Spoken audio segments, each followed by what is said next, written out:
Hi friends, welcome to అన్ఫా kitchen fest.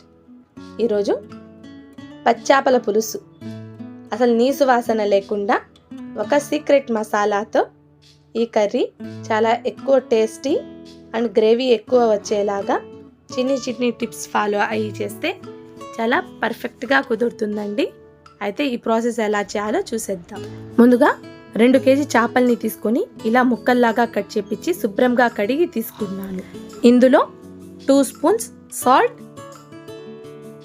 1 spoon పసుపు, 4 spoons కారం వేసుకోవాలి. పులుసు కర్రీలో ఎప్పుడైనా కొంచెం కారం ఎక్కువగానే పడుతుందండి. ఇలా స్పైసెస్ అన్ని చేప ముక్కలకి పట్టేలాగా బాగా కలిపి పెట్టుకోవాలి. ఒక బౌల్లో 80 గ్రామ్స్ చింతపండుని తీసుకొని శుభ్రంగా కడిగి నీళ్లు వేసి నానబెట్టుకోవాలి. చింతపండు రకాన్ని బట్టి ఎక్కువ తక్కువ అనేది ఉంటుందండి. మీరు మీ చింతపండు రకాన్ని బట్టి మీరు చింతపండుని తీసుకోండి. ఒక ప్యాన్లో 4 స్పూన్స్ ఆయిల్ వేసుకోవాలి. నాన్ వెజ్ కర్రీస్లో ఎప్పుడైనా కొంచెం ఆయిల్ ఎక్కువగానే పడుతుందండి. ఆయిల్ కొంచెం వేడి అయిన తర్వాత ఇందులో 1/2 కప్ ఆనియన్ని వేసుకోవాలి.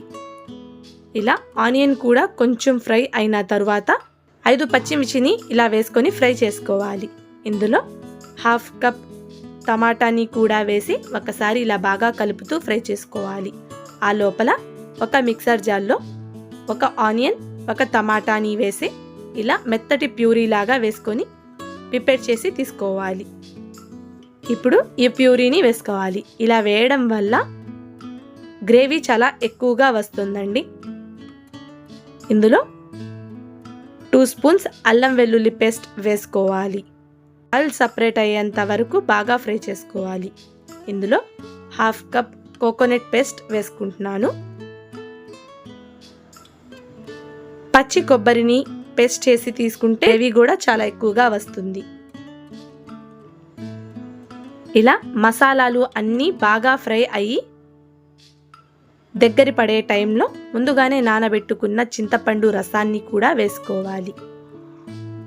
ఇలా చింతపండు రసం కూడా వేసి బాగా కలిపి మూత పెట్టి వదిలేయాలి. ఒక 5 నిమిషాల తర్వాత చింతపండు రసం ఇలా మరుగుతూ ఉంటుందండి. ఇలా మరుగుతున్న టైంలో బాగా కలుపుకోవాలి.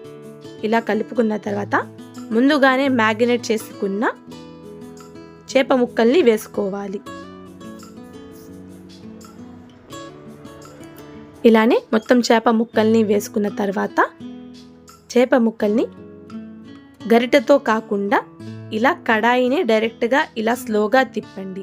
ఇలా తిప్పుకున్న తర్వాత చేప ముక్కలు మునిగేంత వరకు నీళ్లు వేసుకొని మూత పెట్టి వదిలేయాలి. కర్రీ ఉడికే లోపల మేము ఫిష్ మసాలా ప్రిపేర్ చేసుకుందాం. ఒక కడాయిలో 1 కప్ కరివేపాకుని వేసుకోవాలి. నేను ఈ కరివేపాకుని ముందుగానే శుభ్రంగా కడిగి ఆరిన తర్వాత ఫ్రై చేసుకుంటున్నాను. కరివేపాకు ఇలా బాగా ఫ్రై అయిన తర్వాత ఒక బౌల్లో తీసుకోవాలి. అదే కడాయిలో 1 స్పూన్ మెంతులు, 4 స్పూన్స్ ధనియాలు వేసి బాగా ఫ్రై చేసుకొని కరివేపాకు తీసుకున్న ప్లేట్లో తీసుకొని పక్కన పెట్టుకోవాలి. 3 స్పూన్స్ జీలకర్ర కూడా వేసి చిటపటలాడేంత వరకు ఫ్రై చేసుకొని అదే బౌల్లో తీసుకోవాలి.